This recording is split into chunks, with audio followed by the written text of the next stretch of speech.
Welcome to World Chefs Podcast. I'm your host, Ragnar, and this is World on a Plate. Every 4 years, we head off to the Culinary Olympics, and that since 1900, making it the longest-running competition in history. Last edition took place this February in Stuttgart, where near 2,000 competitors from 65 countries met to compete, and the most prestigious segment is the national team competition, where there were 24 countries represented. And by chance, joining us on the podcast are this year's Culinary Olympians, members of the Culinary Team of Finland. I have with me Kari Julin, who is the team captain, and Katja Tuomainen, who is the team manager. So I just want to welcome to this show, Kari and Katja. Thank you for joining us. Thank you, Thank Ragnar. you. Nice to be here. Nice to see Yes. you both. And first of all, congratulations on your great triumph and the success at the Culinary Olympics. I'm sure now you've sort of, since February, you're back to a normal state of life and you're cooling down after the heat in Stuttgart. So what did it mean to you to now looking back, having participated in this competition? Are you realizing yet? Are you getting back into routine? Yeah, I think slowly, and it's really hard to realize what we're doing because it was first time in Finland that we won, and it's so big thing also for the Finland and food culture. So not only for the team, it's for the Finland. So yeah, slowly realize. Yeah, and it also felt funny because when we are practicing and we are together, we are living in kind of a bubble in there. It feels like nobody knows what we are doing, and suddenly everybody has been watching us, and yeah, it was nice. Yeah. It must be strange to now that it's over, is to get back into a normal routine. I guess you've been working with the team so much. Yeah. Oh yeah. Yeah, it's quite a funny feeling because last 2-3 years we have training so much, and there is no any empty space in the calendar. So now it's time, and I don't know. I was back to real life. Do. Yeah. And we all know how much time it goes into to preparing. I mean, you will tell us later, like the whole preparation and how long you've been working together. But and like reflecting back on the event, were you expecting to come out as winner? And what was your reaction? Katja, you go ahead. Yeah, it's of course we was surprised, but yeah, when they publishing 3 winning teams, I have really strong faith that we gonna, because we was doing so good trainings and competition. When I watching outside of the box, it looks so nice, and I was believing all the time that we're gonna win. And if we're not gonna win, I know I can say we try our best. Sure. Kari, what did the victory mean to you? Was it? It was a lot. It was funny situation. The feeling that we always has been. Our goal was to win the Olympics, but when it's when it was a reality, it was feel like really empty. First, that's because you kind of enjoyed the journey, not the goal. Interesting. Yeah. So it's more nostalgia of thinking back of all that is now finished. So you're end of the line. It feels empty now because the calendar is kind of empty because we have been meeting each other every second week. So yeah, because I mean, and you have a very strong and sort of collective team, and you've been working together. You will tell me in a minute, so the team and the members. But can you explain more on the roles? So Katja, you're team manager. Kari, you're the team captain. What is the role of let's start with you, Katja, team manager? Yeah, it's my role. It's more like do the plan when the team is training, how they training, where they're training, and of course coaching and teaching. And when we start, of course, I build the team, and it's more like make sure that they have everything what they need to do the good training. Right. And Kari, so the captain, what is the role of the captain? Yeah, it's like a head chef. You need to take care of the people in the kitchen and help and encourage that. And also when they start to get nervous because there is the schedule and people is watching you, so you need to like make them relax and make the plan to happen. Right. What we happy. So Katja, tell me more about so how did you prepare for the competition? I believe you started a couple of years ago. It was a bit of a difficult startup with the COVID when you started up and with the World Cup that was missed. How did you prepare? What was the plan from back when you started? Yeah, of course, COVID mixed everything. That it was really hard to do the practice dinner because you can take 20 people inside and dinner should be 110 people. But maybe what can I say? Main thing how to plan the trainings. It's like of course before we have training, I always send email to team and tell what is the goal of the training and what is the timelines, what they have to do, and then people can think and do the plan how they manage the time when we go to the trainings. And when we start the training, we always sit down like 1 2 hours and going through how it's going in the personal life and what we're going to do next 2 days. And then we follow the timelines. Usually we have a example breakfast at 8, lunch at 1, then we have some coffee in the afternoon, then we have evening snack in the 7, so it's follow all the time same. So you like basically same, yeah. 24 hours you're together for the training session. Yeah, because it's really nice that we have a place also where we're sleeping when we're training. So we have a kind of like a training centrum. Training and sleeping and be together. If we have 3 days training, we be together 3 days. Nobody goes home. Okay, so it's you really get to become like a family. Yeah. Kari, tell me more about your team. So how many are in your team, and so you have like specialized roles within the team. Some are stronger in some parts, and others have other duties. Yeah, I think we were like 11 or 12 people total. 6 in the kitchen and 4 kind of helpers. And it comes when we are training. So then we pick up that who gonna go in which section, starter, main, or dessert. And then when we start to planning or create the dish, and after that we start to kind of see who is like good in the box. And of course we also mix the people to see who is the best in the box, because it's a team game, not a personal game. So who is fit the best in the team? So you can see. Right. So if I can go ahead, say something. It's what I always say to the team, because everybody knows that the minimum size of the team is 10. And I always say that I'm not looking for like a 6 or 7 best chefs who can be in the inside in the kitchen box.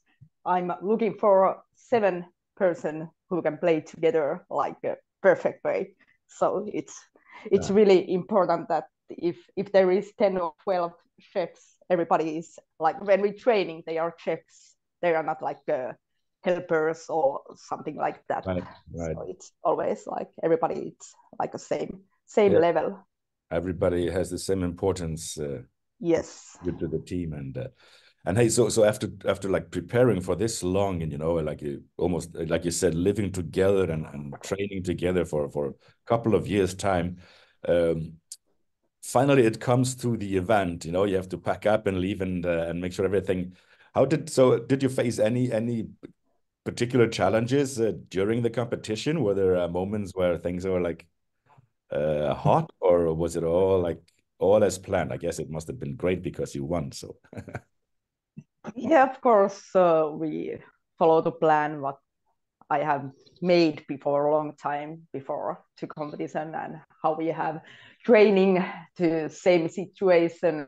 Like to last training, what we're doing, it was like we spent together 1 week and training like in the competition. So one day chef's table, then one day like prepare hot kitchen. But it goes like a plan, but of course there is something with the ingredients. Example, we didn't get our scallops in the Stuttgart, and then we have it was really nice that we have Denmark junior team in our hotel, and they help us with the scallops and that kind of thing. So it was more like doing together, and it feels really good. Yeah. Oh, that's amazing. That's the Nordic unity, helping each other. Yeah. And it's really nice because Kari, it's like should help to each other. So that's really great to hear that. Yeah. So typical for the Nordics to help each other's out. And so Kari, did you ever like during this journey of 2 years, did you like remember any like pretty challenging moments that where you thought it was of course like the ingredients and so on, but also the mentally it was sometimes it feels like, oh shit, that I need to go home, that nothing can happen. But yeah, then we just, I think that bring us more together like as a team. Yeah. And am I correct? So you got some outside help. We were talking about the Nordics. You got some outside help as well from Gert or Kletske or. Yeah, Kletske, of course. Yeah, he has been with us so long time in Finland, and for the last season and this season. And I think I'm not lying if I say that it was big reason why we reached out in Olympics the first place. So it's yeah. You had the right people around you. That's for sure. Yeah. There's a guy who's won a few of the Olympics. Yeah. He was a staff teacher. Yeah. But it's good. It's have to be like, because a lot of rules and own rules and competition rules and Gert's rules. So it's a lot of. Yeah. So little thought to get Kletske for his input. Yes. But I guess, so you got the team, you got the coaches, you have everything together. But so that's probably a really important part. But equally, so the food, your dishes. How would you like explain your approach to when you're creating the menus? Was there a strategy behind? Did you have like any sort of philosophy when starting off? Yeah, it was a lot. Yeah, Kari, you can say first because you are a captain. So captain, tell it. Yeah, of course. We want to bring like the Finnish ingredients to bring that people can see them, because we have like 1,000 lakes and really good fish. We have the big forest. We have the game, like the reindeer, and we have like a lot of berries and apples. So it was, we wanted to bring stuff from the Finland to the people. And so how did you so tell us more about the actual menu then? So how did you what did you prepare? Oh, sorry. Give us some example of what you prepared of Finnish ingredients. I was doing more the dessert, and the apple is really challenge ingredient in the competition, and so it's also we wanted to take the challenge, and because we have also really good apples, a lot of different apples in Finland. So yeah, and we were like doing it a couple of years, so I think it was good. Right. Yeah. Katja, you want to add to that? Yeah, and example for the starter, we have really nice like a pike from the East Finland, and how we using that in the competition was like we using everything. It was like the main thing that we use.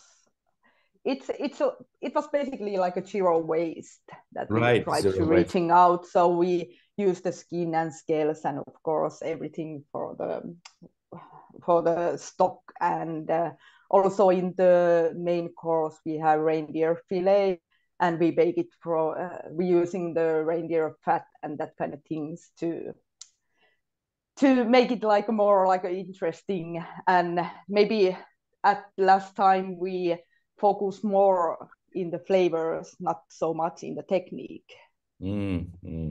So and also what Kari said about the apples, it was a funny story because around 2 years ago I was visiting in Åland, and it was one happening, and we have a nice dinner, and there was one woman who have her own apple garden, and she was asking me if I'm interesting about their apples, and she said it's best in the world, and then I said, of course, we can try it out.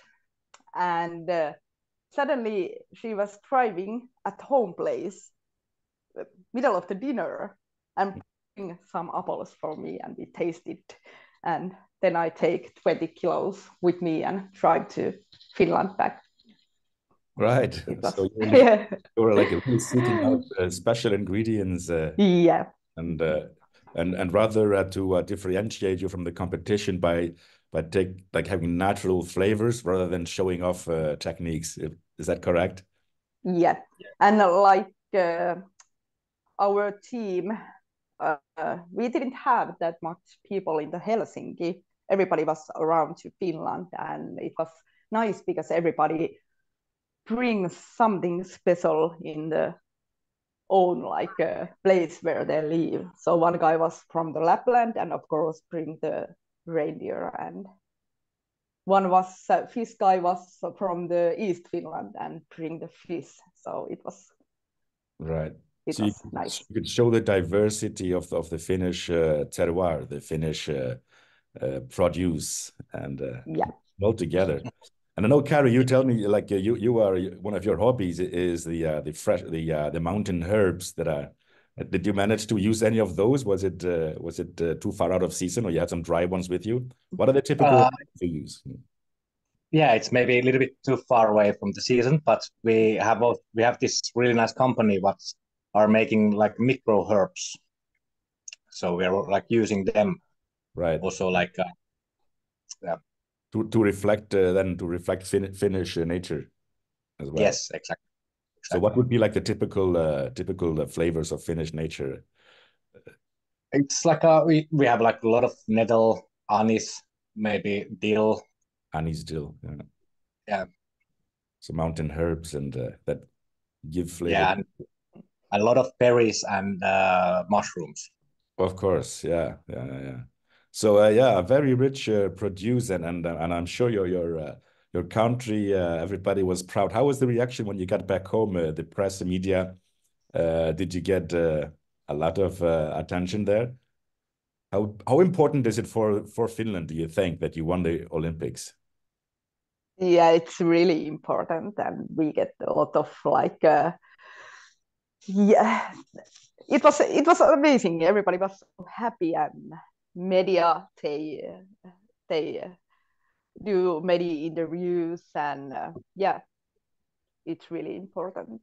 And also after COVID, because it has been quite a difficult time with the sponsors and everything. So now next season looks quite nice. Exactly.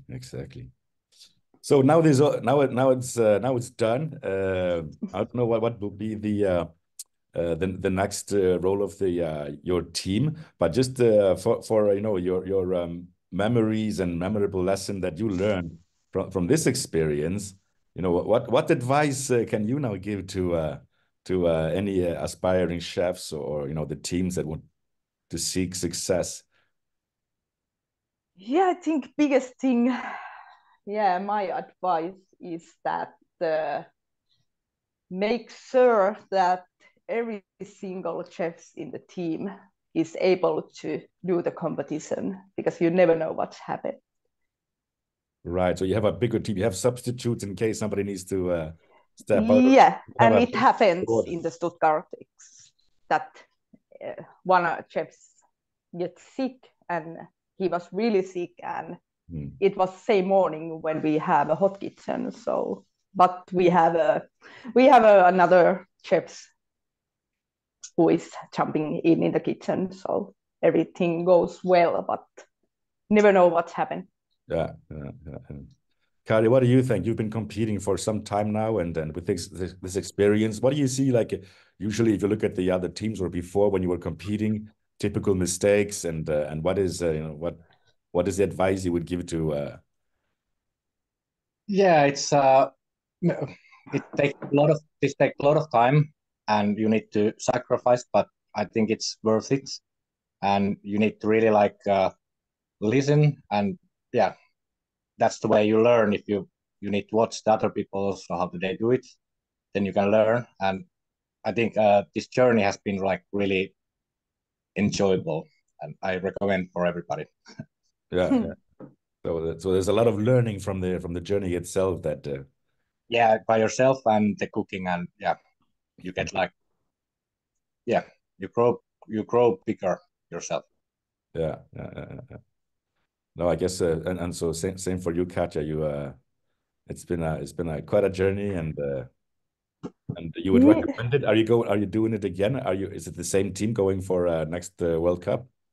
Yeah, now it's around 5-6 people in this team. It's gonna be also in the next Luxembourg, and now I have been reaching new chefs also for the team, and in the maybe next September we slowly start to prepare ourselves to the Luxembourg. So, but yeah. I have been 4 years in the team member and 4 years in the team manager. So it has been last 8 years like Kari in the team. So I don't know what else I'm gonna do if I'm not doing this one. So yeah, next season yet, and let's see after that. So Katja, in between, I don't know, what are you doing now, or can people still follow your journey and learn more about what you're doing now? Are you communicating on behalf of the team somewhere as a social media, or what is happening in your life right now until you start World Cup preparation? Yeah, now it's a kind of slow season. Of course, we're doing some big gigs with this team. And of course, in the Instagram and Facebook and LinkedIn, there is coming when we have something happening. So we update in the social media. And when we start to training, then we have a lot of things so people can follow us. Right. So we'll put some links into this podcast page, and we put some links where people can find you. How about you, Kari? How can people follow you, Kari? What are you up to these days? You're gonna start looking for your herbs, you told me. The same Facebook and Instagram. Yeah. It's usually, and now it's a little bit quiet, but for the summer start like caterings and summer work in the nice restaurant in the coastline. So I try to post every time when I remember. Right. So you're gonna have more of a sort of a quiet, comfortable working, just enjoying cooking and with a brigade for a couple of months, and then it's back to the national team for you as well, Kari. Yeah. Yeah, I think so. Yes. Katja is gonna convince you. Yeah. You got a couple of months to think about it. A few months. Yeah, a few months. Come September, it's yeah. Time goes fast. Time goes. Excellent. Well, it's been great talking to you, and I don't know if you have anything to add. You just just jump in, but yeah, I just want to say great talking to you, and again, congratulations with the great achievement. So you really put Finland first time on the top there. So it's a unique moment for the whole Finnish chefs and the country. So proud of that. Proud of that. Yeah, And thank you. So excellent. So as I said, yeah, thank you for coming, and I want to thank our listeners for joining us. And you're listening to World on a Plate. I'm your host Ragnar, and we've been talking to the Culinary Olympians Kari Julin, team captain, and Katja Tuomainen, the team manager of the Culinary Team of Finland, that you can actually follow from September on. They start training again, so we'll put the social links and you can see how they go about. I know there's a lot of competition teams there around the world that are still developing, and you know, they learn from each other, which is very important. What you mentioned with Kari and Katja, that you know, teams help each other's out. At the end of the day, it's the journey that matters, right? Yes, right. Exactly. Okay, guys, if nothing you want to add, then I just want to say thank you and Godspeed. Enjoy the summer, and see you back for the training in September, and see you at the Culinary Olympics in Luxembourg in 2 years' time. Yeah. Excellent. Nice summer to you. I'll see you at Luxembourg. See you there. Take care. Bye. Bye.